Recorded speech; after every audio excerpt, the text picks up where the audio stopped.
Aba, Yahuwah, ang aming makapangyarihang alahim. Narinig mo po ang pag-awit ng iyong mga lingkod. Opo.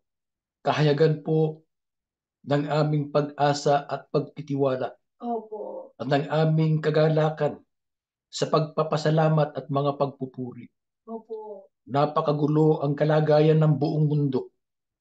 Laganap at matindi pa ang kahirapan sa buhay. Opo. Subalit buhay at malakas ang bawat isa. Opo. Sapagkat ikaw po ay hindi nagpabaya. Opo. Ikaw po, Aba, ang aming naging kasama. Amen. Hindi mo po binitawan ang aming buhay at lakas, Opo. ang aming kalusugan at kapayapaan Opo. na hawak ng iyong makapangyarihang kamay. Napakabait mo po, Aba. Opo. Ang pangalan mo po'y sagisag ng pag-ibig. Ang pangalan mo po'y kahulugan ng kahabagan at kaligtasan. Amen. Kaya sa pagsambang ito, wala man kaming kayang ibigay. Opo. Kapalit ng iyong mga pagpapala at awa, Opo. ay nais po naming yalay sa iyo ang aming mga sarili bilang mga haing buhay. Opo. Tanggapin mo sana kami, Aba, maging kalugod-lugod at makapagbigay ng kapurihan sa iyong napakadakilang pangalan. Amen. Patawad po, Aba, sa lahat ng aming mga nagawang kasalanan. Siya po. Linisin pong ganap ang aming mga puso't kaisipan. Amen. Panginoon po naming Yahushua, Opo. salamat din po sa iyong walang sawa at dakilang pamamagitan Opo. bilang pasasalamat at pagkilala sa iyong pag-ibig at pagmamalasakit. Opo. Kami ngayon ay nagkakatipon sa iyong dakilang pangalan Opo. at hindi namin malilimot ang iyong pangako na kung kami ay nagkakatipon sa iyong pangalan, Opo. ay paroroon ka po sa gitna namin at sasamahan kami. Kaya ngayon, at kapiling ka na namin. Opo. Sinasamba at pinupuri ka po namin. Opo. At kung kami naman ay hihiling at dadaing sa iyong pangalan, Opo. may pangako ka pa rin na pagpapalain mo ang bawat isa. Amen. Ngayong araw ng banal na Sabat, at sa Opo. paglapit namin sa iyo, ay binubuksan po namin ang aming mga puso Opo. sapagkat hindi lihim sa iyo ang aming mga bagay na bumabagabag sa amin. Opo. Ikaw po ang Panginoon ng Sabat. Maano pong basbasa ng bawat isa. Siya po. Pakisabot po ang lahat ng aming mga panalangin at pagsamo. Amen. Sa gagawin po naming pag-aaral, buksan mo po ang aming mga pag-unawa. Opo. Ikaw sana ang mamahala sa aming mga puso't kaisipan Opo. upang kaming lahat ay magkaroon ng tama at mabuting pag-unawa Opo. sa mga aral at salita ng ating Aba. Amen. Aba Yahuwah, basbasan at tanggapin mo po ang aming mga handog. Opo. Magamit po sa mga gawaing maghahayag ng iyong pag-ibig at kahabagan, Opo. kabanalan at kapangyarihan Opo. at ng iyong banal na kaharian. Amen. Basbasan din po ang aming mga hanap buhay Opo. at tulungan mo po ang mga lingkod mong kasalukuyang naghahanap ng trabaho. Sana po. Loobin mo pong makasumpong sila ng trabahong magbibigay sa kanila ng kasiyahan Opo. at hindi makakapinsala sa aming mga pagsamba at pananampalataya. Amen. Sapagkat ang lahat ay hinihiling po namin sa pangalan ng iyong bugtong na anak, ang aming hari at dakilang tagapagligtas Opo. na si Kristo Yahushua. Amen. Amen.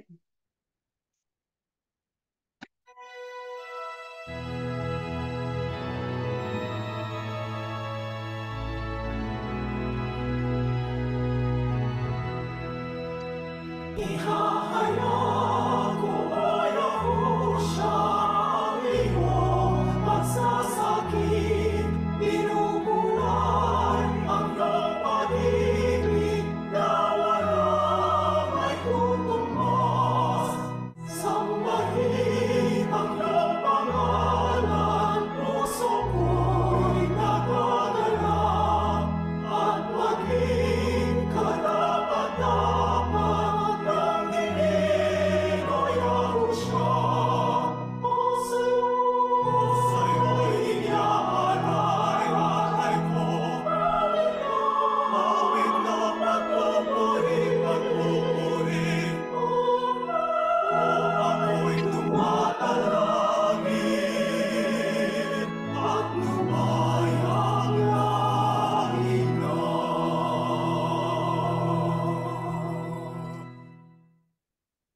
Shabbat Shalom po mga minamahal kong kapatid sa iba't ibang panig ng daigdig. Ang pamagat po ng ating leksyon ngayon ay kapag si Yahuwah ang kasama mo. Marahil ang bawat mananampalataya, anuman ang relihiyon na kinaaaniban, ay may sariling pag-unawa at pananaw sa talata o pangungusap na kasama ang Diyos. Para sa marami, ang pagiging kasama ng Diyos ay ang kawalan ng mga pagsubok at ang kalagayang hindi nakakaranas ng kahirapan sa buhay.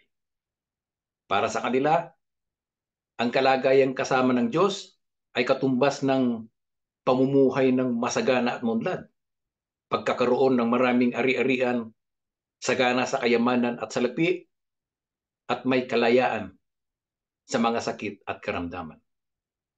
Subalit para sa atin na mga kaanib sa assembly ng Masiya, ang kahulugan ng pangungusap na kasama ang Diyos ay ang pagsasaalang-alang sa Diyos sa lahat ng ating mga gawain. Si Yahuwah po ang unang-una na isinasaalang-alang natin sa lahat ng mga bagay na ating ginagawa at gagawin pa, kasama na riyan ang ating mga pangarap, plano at layunin sa buhay.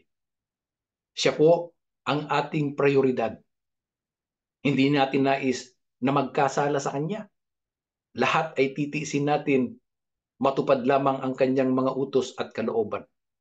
Ang pinakamahalaga ay ang kilala natin siya at kilala niya tayo. Kaya ang pagkakaroon ng mga karanasan sa kahirapan at sa mga pagsubok ay bahagi ng pagiging kasama ni Yahuwah.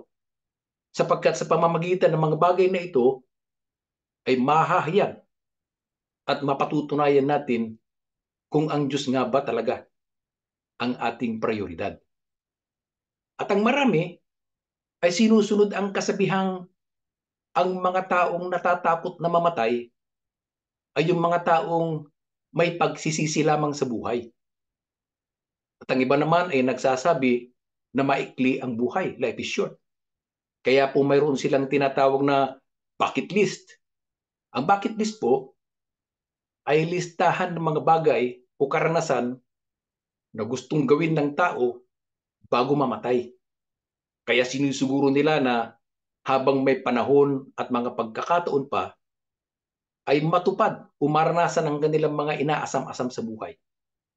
Tulad ng pag-aasawa, paglibot at pamamasyal sa iba't ibang bansa, pagkakaroon ng mga mamahalin at magagarang na gamit tulad ng mga masasakyan, bahay, alahas, pagkakaroon ng limpak-limpak na salapi at kayamanan, at ang iba naman ay nais gumawa ng mga bagay na kakaiba at wala sa katwiran.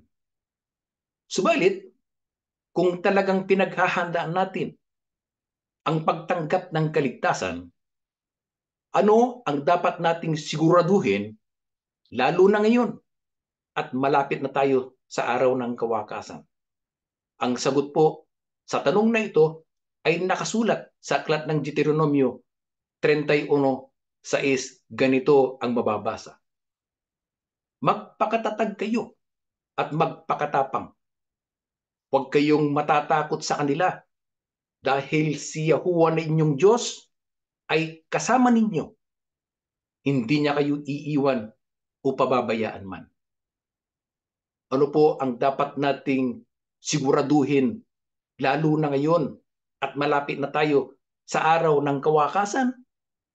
Dapat po nating tiyakin o siguraduhin na kasama natin si Yahuwah na ating Diyos.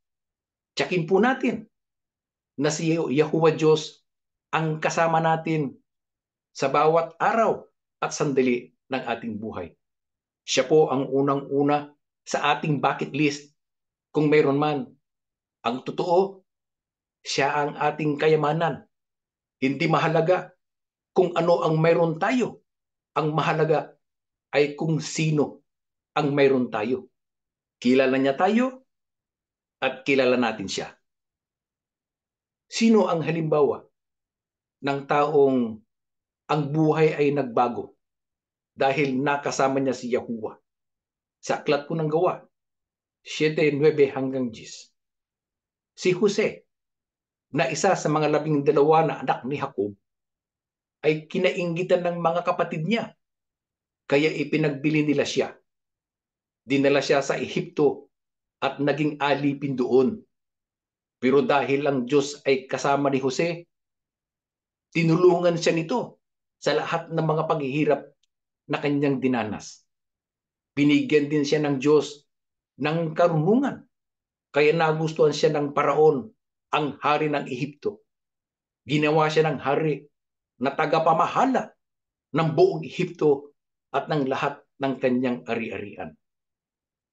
Sino po ang halimbawa ng taong ang buhay ay nagbago dahil nakasama niya si Yahuwah? Si Jose. Sino po si Jose, mga kapatid? At ano ang nangyari sa kanya? Si Jose ay isa po sa mga anak ni Jacob na kinainggitan ng kanyang mga kapatid. Siya po ay pinagbili ng kanyang mga kapatid at naging isang alipin sa bansang Ehipto. Subalit, sino po ang naging kasama ni Jose sa kabila ng kanyang sinapit at masaklap na karanasan? Naging kasama po ni Jose si Yahuwah Diyos. Dahil sa pakikisama ni Yahuwah kay Jose, pakikisama ng Diyos kay Jose, ano ang nangyari sa kanya? Una, tinulungan siya. Pangalawa, binigyan siya ng karunungan. At dahil sa pagtulong ng Diyos sa kanya at sa karunungan na bigay sa kanya, siya ay pinagkatiwalaan ng hari ng Ehipto na maging tagapamahala o gobernador ng kanyang bansa. Ano ang dapat nating maunawaan tungkol sa naging karanasan at landas ni Jose tungo sa pagiging gobernador o tagapamahala ng buong bansang Ehipto? Ang landas po na patungo sa mabuting pagbabago ay hindi po madali. May mga pagkakataon na bago magkaroon ng mabuting pagbabago ang ating buhay, ay dadaan muna tayo sa landas na mahirap at masaklap. Kaya napakahalaga na lalo nating matiyak na lagi nating kasama si Yahuwah. Ano ang magagawa natin kung kasama natin si Yahuwah? Sa aklat po ng Henesis 39:1 hanggang 3. Noon ay dinala si Jose sa Ehipto at binili siya ni Potipar sa mga Ismaelita na nagdala sa kanya roon. Si Potipar ay pinuno ni Paraon na kapitan ng bantay at isang taga-Ehipto. Si Yahuwah ay naging kasama ni Jose at siya'y naging lalaking maunlad. Siya'y nasa bahay ng kanyang among taga-Ehipto. Nakita ng kanyang amo na si Yahuwah ay kasama niya at ang lahat ay ginagawa ni Jose at ang lahat ay ginagawa ni Jose ay umuunlad sa kanyang kamay. Ano ang magagawa natin kung kasama natin si Yahuwah? Magiging matagumpay at maunlad po tayo sa ating mga gawain. Tulad ni Jose na naging maunlad dahil naging kasama ni Yahuwah Diyos. Alam niyo mga kapatid, pag kasama po natin si Yahuwah, lahat po ay magagawa natin ng may katapatan sapagkat hindi natin nais ang magkasala sa Kanya. Kaya sa ating paglilingkod, naglilingkod tayo ng tapat. Sa pag-aaral, nag-aaral tayo abot ng ating makakaya. Sa paghahanap buhay, nagtatrabaho po tayo ng maayos at mabuti. Hindi tayo ng daraya. Sa ating pamumuhay, namumuhay tayo ng malinis at banal. Kung kasama natin si Yahuwah, mahahayag at makikita sa atin ang kanyang katangian. Makikita sa atin ang matuwid na pag-iisip at magandang pag-uugali. Ano pa ang mararanasan natin kung kasama natin si Yahuwah? Sa aklat pa rin po ng Henesis 39:7 hanggang 9 at 12 pa. Dumating ang panahon na pinagnasahan siya ng asawa ni Putipar. Sinabi nito, sipingan mo ako. Tumanggi si Jose at ang sabi, panatag po ang kalooban ng aking Panginoon sapagkat ako'y narito. Ginawa niya akong katiwala at ipinamahala niya sa akin ang lahat sa bahay na ito maliban sa inyo na kanyang asawa. Hindi ko po magagawa ang ganyang kalaking kataksilan at pagkakasala sa Diyos. Walang ano-ano'y hinablot ng babae ang kanyang balabal at sinabi, halika na't sipingan mo na ako. Patakbo siyang lumabas, ngunit naiwan ang kanyang balabal sa babae. Ano pa ang mararanasan natin kung kasama natin si Yahuwah? Ang sagot po mga kapatid ay pagsubok. Bukod sa makakaranas tayo ng mga kahirapan, dadaan din po tayo sa mga pagsubok. Ano po ang dapat nating maunawaan kung tayo ay sinusubok ni Yahuwah? Kung sinusubok man tayo, mga kapatid, ay hindi dahil sa iniwan o tinalikuran na tayo ni Yahuwah. Gusto niyang matiyak kung siya nga ba talaga ang ating prioridad. Sapagkat inihanda na po ni Yahuwah ang susunod na yugto ng kanyang magandang layunin at plano para sa atin. Ano pong uri ng pagsubok ang dinaanan ni Jose? Ang sagot po ay tukso. Ano po ang dapat nating gawin kung tayo ay sinusubok sa pamamagitan ng tukso? Una, ipakita natin na si Yahuwah pa rin ang ating prioridad. Tulad ni Jose, nang sabi sa babae, hindi ko kayang pagtaksilan ang Diyos. Pwede naman niyang sabihin, hindi ko kayang pagtaksilan ang inyong asawa. Pero ang sabi ni Jose, hindi ko kayang pagtaksilan ng Diyos. Si Yahuwah Diyos ang kanyang unang-unang naisip. Ano ba? Ano po ang dapat nating gawin? Ang sagot po ay takbo. Pag tayo ay sinusubok sa pamamagitan ng tukso, ang sagot po ay takbo. Tumakbo po tayo. Hindi patungo sa tukso, kundi papalayo sa tukso. Naalaala ko tuloy yung isang mga awit dyan sa Pilipinas na sumikat dahil sa kanyang kantang tukso, layuan mo ako. Tama po yun. Pero mas mabuti kung tayo mismo magsasabi sa ating sarili na layuan natin ng tukso. Ano po ang magandang katangian na ipinakita ni Jose habang siya ay tinutukso? Nakita sa kanya ang pagpipigil sa sarili, yung tinatawag na self-control. Bakit po nagawa? Bakit po niya nagawang pigilan ng kanyang sarili na huwag mahulog sa kapangyarihan ng tukso? Sapagkat hindi niya nais na magkasala kay Yahuwah. Ang tukso po, mga kapatid, ay may maraming anyo. Bukod sa paghimok ng babae o lalaki, nandyan din ang labis na pagnanasa sa salapi at kayamanan. Ang mga makamundong pagnanasa ng mga mata at katawan. Kung sinusubok tayo, mga kapatid, sa pamamagitan ng kahirapan, harapin natin ang kahirapan at magtiyaga po tayo. Subalit kung sinusubok tayo sa pamamagitan ng tukso, tumakbo po tayo papalayo. Umiwas po tayo. Ano po ang nangyari? Pagkatapos na si Jose ay umiwas sa tukso. Sa aklat pa rin po ng Genesis 39:16 hanggang 20. Itinago niya ang balabal ni Jose hanggang dumating ang asawa. Sinabi niya rito, ang hibyong dinala mo rito ay bigla na lamang pumasok sa aking silid at gusto akong pagsamantalahan. Nang ako'y sumigaw, kumaripas ng takbo at naiwan sa akin ang kanyang balabal. Nagalit si Putipar nang marinig ang sinabi ng asawa, kaya't ipinahuli niya si Jose at isinama sa mga bilanggong tauhan ng paraon. Ano po ang nangyari? Pagkatapos na si Jose ay tumakbo papalayo sa tukso. Inakusahan po siya ng asawa ni Potiphar ng tangkang panggagahasa. Kaya ang kasunod na nangyari ay tinapon po si Jose sa bilangguan. Ano po ang dapat nating maunawaan sa tagpong ito?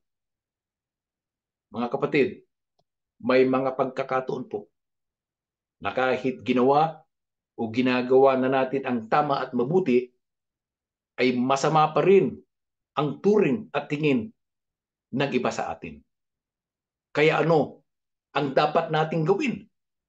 Magpatuloy po tayo sa paggawa ng tama at mabuti. Hindi mahalaga kung ano ang tingin at iniisip ng iba sa atin. Ang mahalaga ay kasama po natin si Yahuwah. Huwag po nating pagtaksiran si Yahuwah. Isipin po natin lagi na may mabuti at magandang plano si Yahuwah para sa atin. Masisira ang kanyang pakikisama, mga kapatid, sa oras na tayo ay magsisimulang mamuhay sa pagkakasala. Ipagpapatuloy po ang ating pag-aaral.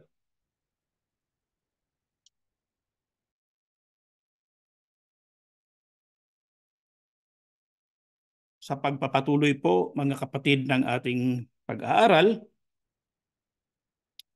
ano naman ang ginawa ni Yahuwah kay Jose sa loob ng bilangguan? Sa aklat pa rin po ng Genesis 39:21 hanggang 23 ang mga talatang ating babasahin. Subalit kasama ni Jose si Yahuwah at nagpakita sa kanya ng tapat na pag-ibig at pinagkalooban siya ng biyaya sa paningin ng bantay sa bilangguan. Ipinamahala ng bantay sa bilangguan sa pangangalaga ni Jose ang lahat ng mga bilanggo na nasa bilangguan. At anumang ginagawa nila roon ay siya ang gumagawa. Hindi pinakialaman ng bantay sa bilangguan ang anumang bagay na nasa pamamahala ni Jose, sapagkat si Yahuwah ay kasama niya. Anumang kanyang ginagawa ay pinagpapala ni Yahuwah. Ano po ang ginawa ni Yahuwah kay Jose habang siya ay nasa loob ng bilangguan? Sa bilangguan po ay ginagabayan pa rin ni Yahuwah si Jose. At dito siya nagpamalas ng kanyang tapat na pag-ibig sa kanya. Kung minsan, mga kapatid, masasabi natin siguro, hindi na baling nasa bilangguan kung ang kasama naman natin ay si Yahuwah. Kesa naman nasa palasyo ka, pero ang kaaway mo si Yahuwah. Hindi mahalaga kung nasaan man tayo, mga kapatid. Ang mahalaga ay sino ang ating kasama. Dahil sa kabutihan ni Yahuwah, ano po ang nangyari kay Jose sa bilangguan? Ipinamahala ng bantay sa bilangguan sa pangangalaga ni Jose ang lahat ng bilanggo. Hindi pinakialaman ng bantay sa bilangguan ang anumang bagay na nasa pamamahala ni Jose. Bakit po? Sapagkat si Yahuwah ay kasama niya. Anumang kanyang ginagawa ay pinagpapala ni Yahuwah. Pero mayroon pa pong isang magandang nangyari habang nasa bilangguan po si Jose. Ano po yun? Yung pong katiwala ng saro ng alak at yung panadero ng hari nagkasala. Kung kaya't sila ay ipinakulong din sa piitan kasama si Jose. Matagal din sila sa pagkakakulong at isang araw ay nanaginip kapwa ang dalawa na binigyang paliwanag naman ni Jose ang kahulugan ng kanilang panaginip.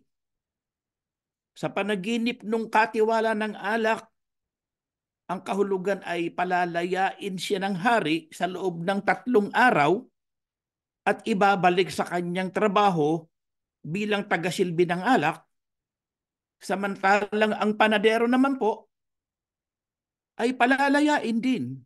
Pero ipapapatay siya ng hari. Siguro mas malaki yung kasalanang nagawa ng panadero. Nagbilin si Jose sa katiwala ng Saro. Sabi niya, kapag nakausap mo na yung hari, banggitin mo naman ako. Baka sakaling mapalaya rin ako.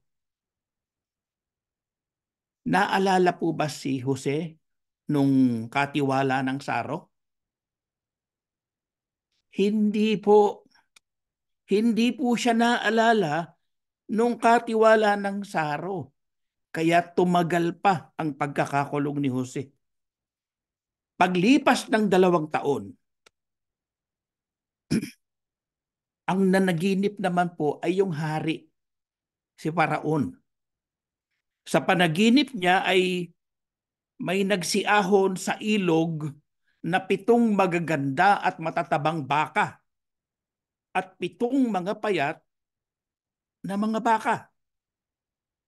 Yung 7 mga payat na baka, kinain o nilamon yung matatabang baka. Nagising si Faraon, pero natulog siya ulit, na naginip na naman siya. Ano naman yung ikalawa niyang panaginip? May umusbong na 7 mapipintog at malulusog na uhay sa isang sanga at may umusbong rin na 7 mga payat at natutuyot na uhay at nilamon ng mga payat na uhay ang malulusog na uhay. Litong-lito si Faraon kinabukasan.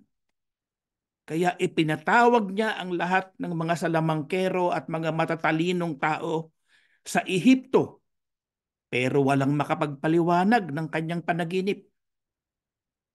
Noon lumapit sa kanya ang katiwala ng Saro at binanggit kung papaanong naipaliwanag ni Jose ang kanilang panaginip na nagkatotoo naman. Kaya ipinatawag si Jose ng hari. Mga kapatid, sa pangyayaring yan sa buhay ni Jose, bagamat nakalimutan siya nung katiwala ng Saro ng hari, hindi naman siya nakalimutan ni Yahuwah. Sa ating buhay man, mga kapatid, may mga pagkakataon kung saan mayroon tayong nakikilalang ibang tao na nagbibigay ng magandang karanasan sa atin o nagbubukas halimbawa ng isang oportunidad para sa ating ikabubuti o sa ikaaayos ng ating buhay. May mga pangyayari din sa atin na pagkaraan pa ng mahabang panahon, saka lang natin napagtatanto na si Yahuwah pala ang gumawa sa atin ng mga bagay nung nakaraan para tayo mapabuti. Pero nung una, akala natin mapapasama tayo. Kaya ano po ang nangyari kay Jose nang ipatawag siya ng hari? Lumabas siya sa kulungan, siya ay inayusan muna, inahitan, dinamitan,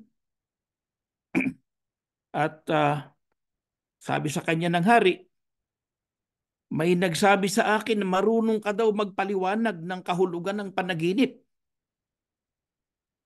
Ano po kaya ang naging tugon ni Jose? Inako kaya niya yung kapurihan? Sinabi niya kaya sa hari na, opo, magaling ako magpaliwanag ng mga panaginip. Ano po ang naging tugon ni Jose? Hindi po ako, kundi ang Diyos ang magbibigay kahulugan ng panaginip ninyo para sa inyong ikabubuti. Mga kapatid, ang kapurihan, iniyalay pa rin ni Jose kay Yahuwah. Hindi niya to inako. Sinabi ni Jose sa hari na ang kahulugan ng kanyang panaginip na ito ay tumutukoy sa 7 taon ng kasaganaan at susundan yon ng 7 taon ng taggutom, famine. Kaya't iminungkahi niya sa hari na maglagay ng isang mamamahala sa buong lupain ng Ehipto at mga opisyal sa buong Ehipto upang tipunin ang lahat ng ani sa panahon ng kasaganaan upang paghandaan ang darating na taggutom. Ano po, mga kapatid, ang kakaibang napansin ni Paraon kay Jose? Ituloy po natin ang basa, mga talatang 37 hanggang 42. Ang mungkahi ay ikinatuwa ng Paraon at ng kanyang mga lingkod. Kaya't sinabi ng Paraon sa kanyang mga lingkod, makakakita kaya tayo ng isang taong kagaya nito na kinakasihan ng Espiritu ng Diyos? Sinabi ng Faraon kay Jose, yamang itinuro sa iyo ng Diyos ang lahat ng ito, ay walang matalino o pantas na gaya mo. Ikaw ang magiging pinuno sa aking bahay at ayon sa iyong salita ay susunod ang aking buong bayan. Tanging tungkol lamang sa pagkahari, magiging mataas ako kaysa iyo. Sinabi ng Paraon kay Jose, ikaw ay inatasan ko upang mamahala sa buong lupain ng Ehipto.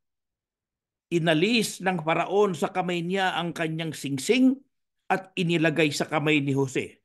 At siya'y sinuotan ng pinong lino at inilagay ang isang kwintas na ginto sa kanyang leeg. Ano po, mga kapatid, ang kakaibang napansin ni Paraon kay Jose?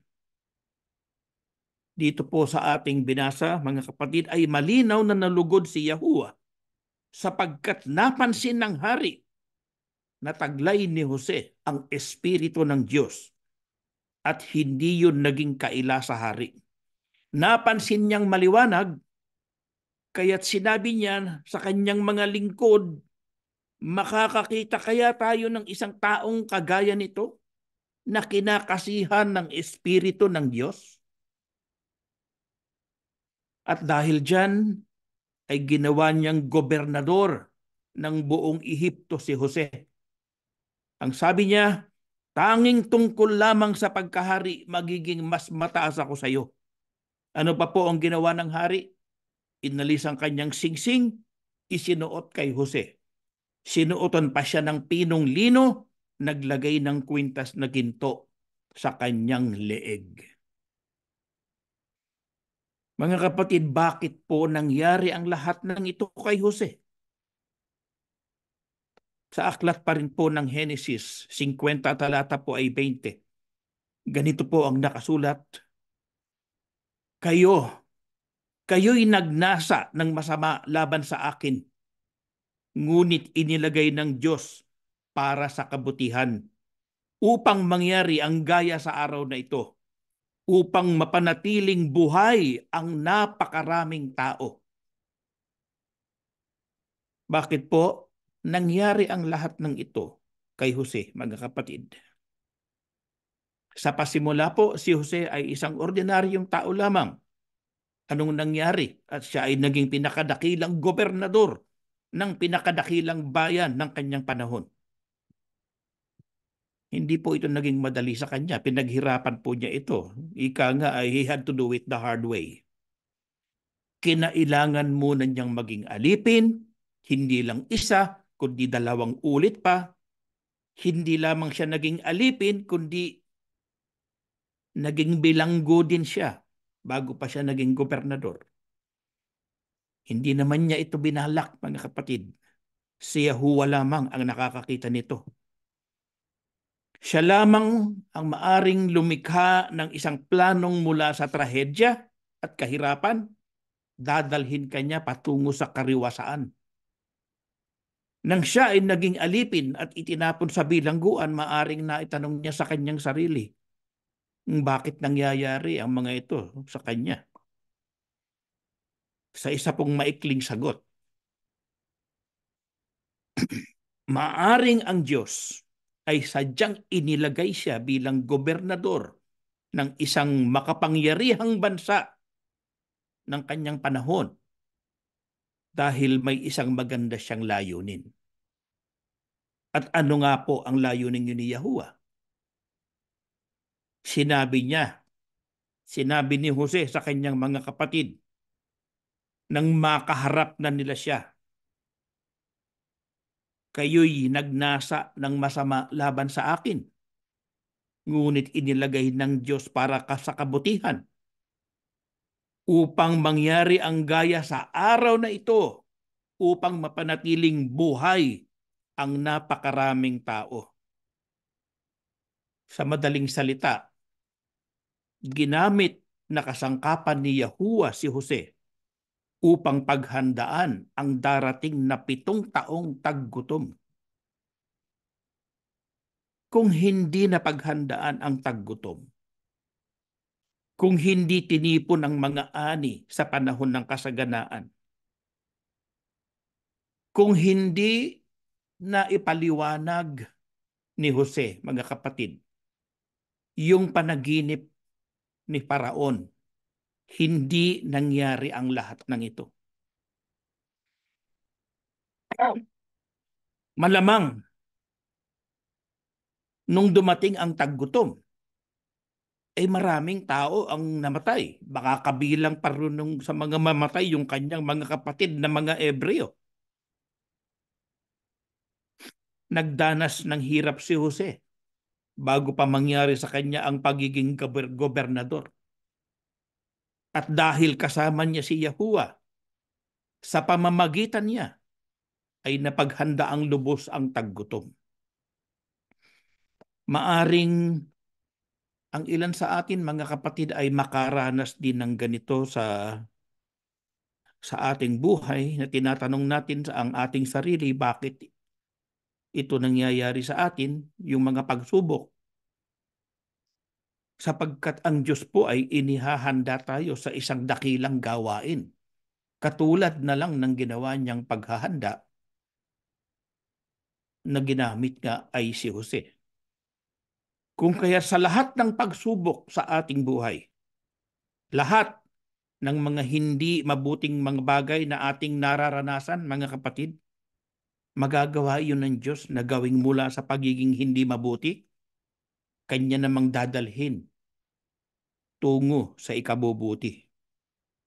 Mayroon po ba sa atin, mga kapatid, ngayon na nasa ganitong kalagayan? Huwag po tayong susuko. Tapusin po natin ang gawaing itinalaga o ihinahanda sa atin ng ating Diyos. Paano po sa atin si Yahuwah? Aklat po ng Santiago 4, mga talatang 7 hanggang 10. Kaya't pasakop kayo sa Diyos. Labanan ninyo ang dyablo at siya ay lalayo sa inyo. Lumapit kayo sa Diyos at siya ay lalapit sa inyo. Maglinis kayo ng inyong mga kamay, mga makasalanan, at pabanalin ninyo ang inyong mga puso. Kayong mga may dalawang pag-iisip. Kayo'y managhoy, magluksa at umiyak. Palitan ninyo ang inyong pagtawa ng pagluluksa at ang inyong kagalakan ng kalungkutan. Magpakumbaba kayo sa harapan ng Panginoon at Kanyang itataas kayo. Papaano po sa atin si Yahuwah? Ito po ang topic ng ating leksyon. Kung kasama natin si Yahuwah, papaano po siya sa atin? Ang payo po ng Apostol Santiago, magpakumbaba po tayo at pasakop sa Diyos. Paano po natin ito magagawa? Magsisi tayo sa mga nagawang kasalanan. Ang tunay at lubos na pagsisisi, mga kapatid, ay kahayagan ng pagpapakumbaba at pagpapakababa. Ang tunay na pagsisisi ay hindi rin yung inuulit-ulit natin yung ating mga nagawang kasalanan. Gagawa ng kasalanan, hihingi ng tawad. Pagkatapos, uulitin ulit yung kasalanan, hihingi na naman ng tawad. Uulitin ulit yung kasalanan, hihingi na naman ng tawad, parang cycle na lang. Hindi po ganun ang tunay na pagsisisi. Ang sabi pa sa ating binasa, maglinis kayo ng inyong mga kamay. Ano po ang kahulugan ng maglinis ng ating mga kamay? Ang ating mga kamay, mga kapatid, ay kumakatawan sa ating gawain. Ang ibig sabihin ay bawat mapagpatungan ng ating mga kamay o anuman ang ating gawain o hanap buhay, dapat malinis. Ano pa po ang dapat nating gawin upang sumaatin si Yahuwah? Ang sabi ay lumapit tayo sa Kanya at Siya naman ay lalapit sa atin. Sa buhay na ito kasi, mga kapatid, napakaraming tao ang naghahangad na maging malapit sa mga may kapangyarihan. Tulad halimbawa, nais nating maging malapit sa ating mga amo sa trabaho. May mga taong naghahangad na maging malapit sa mga politiko, maging malapit sa mga bantog sa lipunan. Pero mayroon pa kayang higit na mabuti kung tayo po ay magiging malapit sa Diyos? Bakit po nais ni Yahuwah na makasama tayo, mga kapatid? Huling talata po na ating babasahin. Sa aklat po ng Zephanias 3:17, sapagkat kasama ninyo si Yahuwah na inyong Diyos, katulad siya ng isang makapangyarihang sundalo na magliligtas sa inyo. Magagalak siya sa inyo at sa pamamagitan ng kanyang pag-ibig ay babaguhin niya ang inyong buhay. Aawit siya ng may kagalakan dahil sa inyo. Ang tanong po natin, bakit po nais ni Yahuwah na makasama tayo?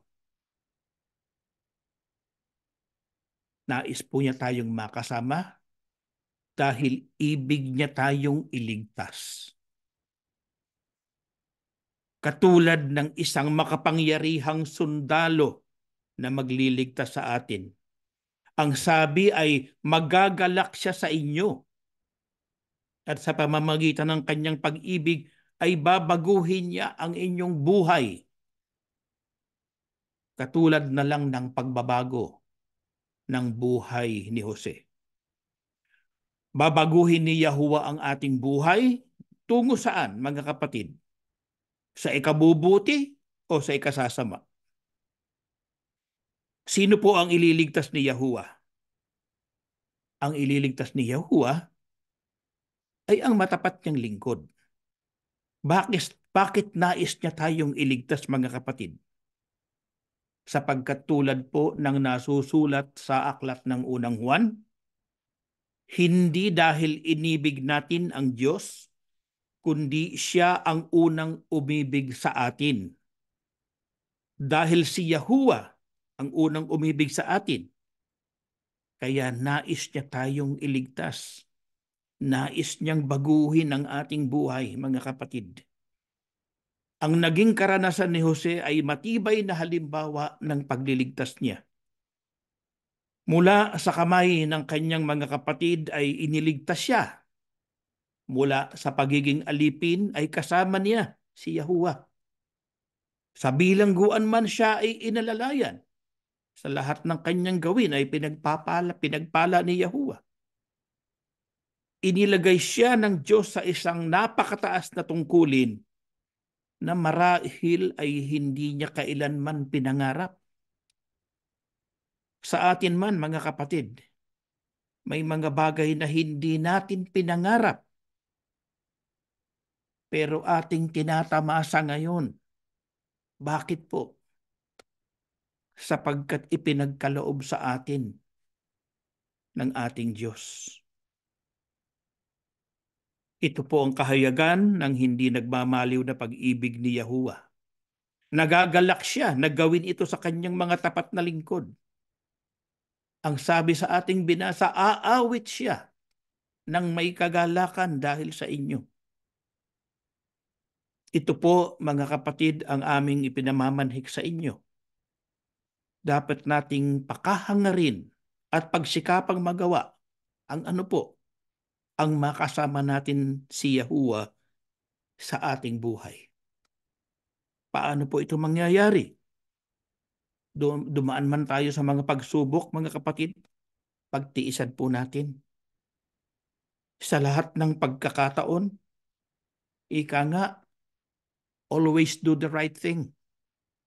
Ihandog natin ang ating sarili kay Yahuwah. Lagi nating isaisip na nariyan lang siya sa ating tabi, inaalalayan tayo. Tiyakin natin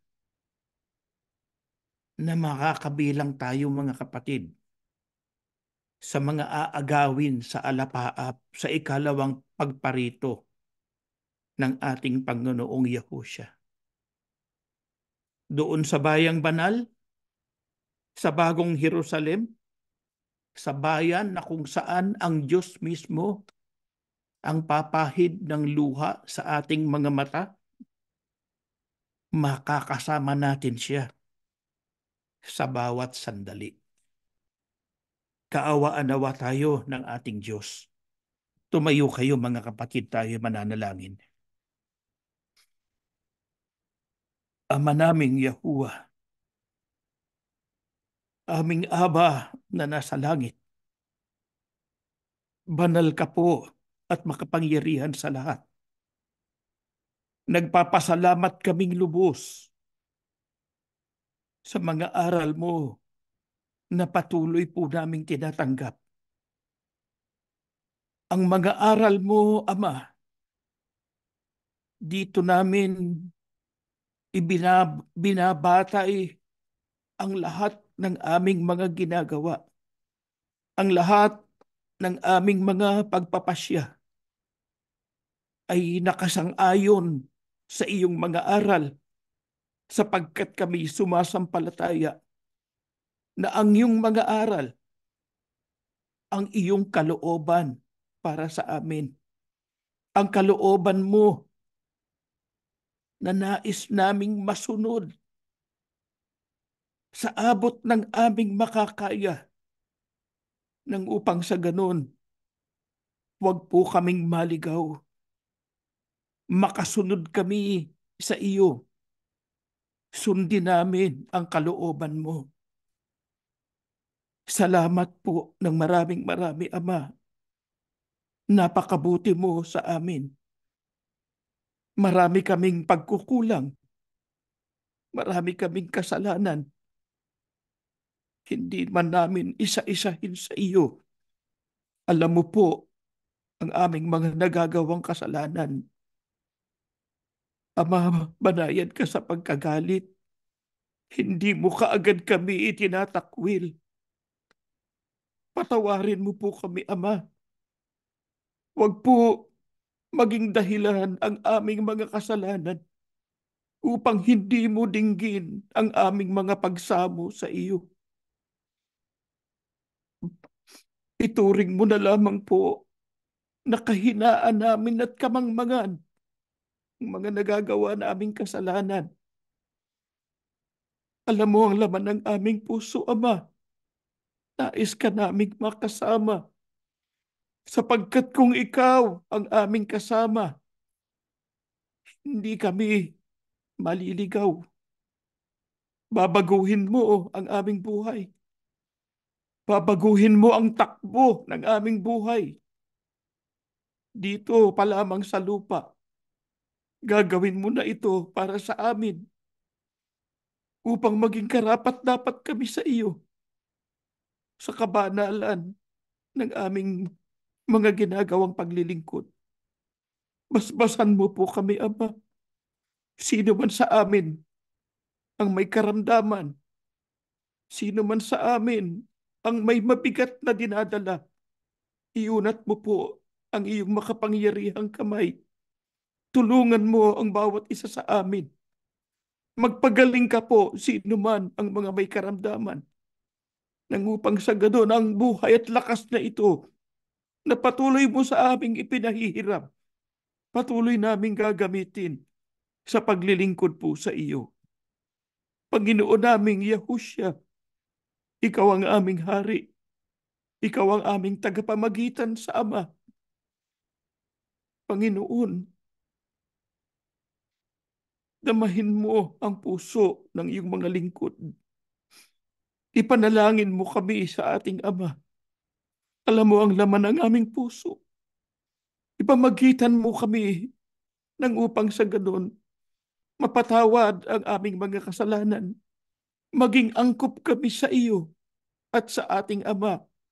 At nawa, Panginoon, sa ikalawa mong pagparito, makabilang kami sa mga aagawin mo sa alapaap upang dyan sa bayang banal, makasama namin hindi lamang ikaw, makasama rin namin ang ating Ama. Ama, sumasampalataya kaming lubos. Tinirinig mo po ang aming mga dalangin. Ang lahat ng ito ay amin pong hinihiling sa pangalan po ng aming Panginoong Yahushua, dakila naming tagapagligtas. Amen.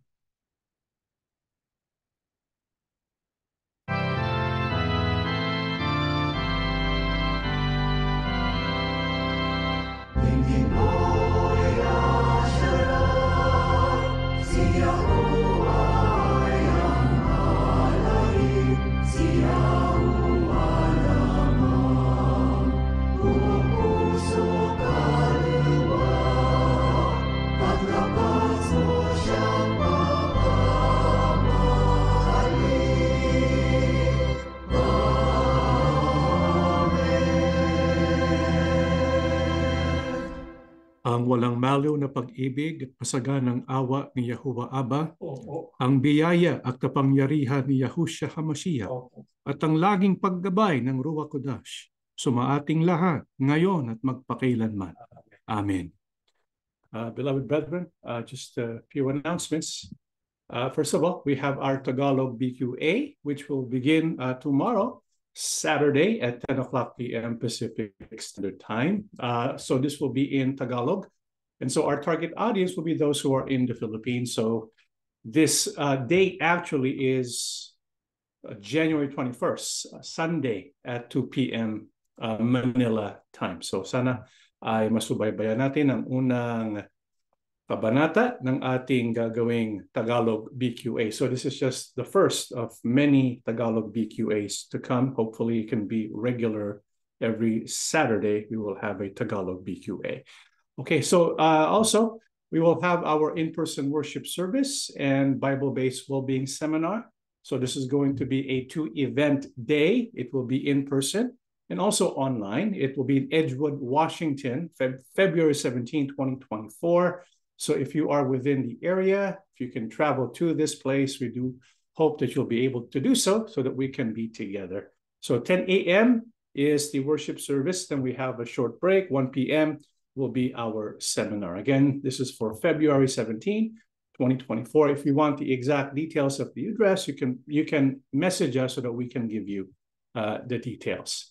That is all. May Yahuwah Abba and Yahushua HaMashiach bless all of us.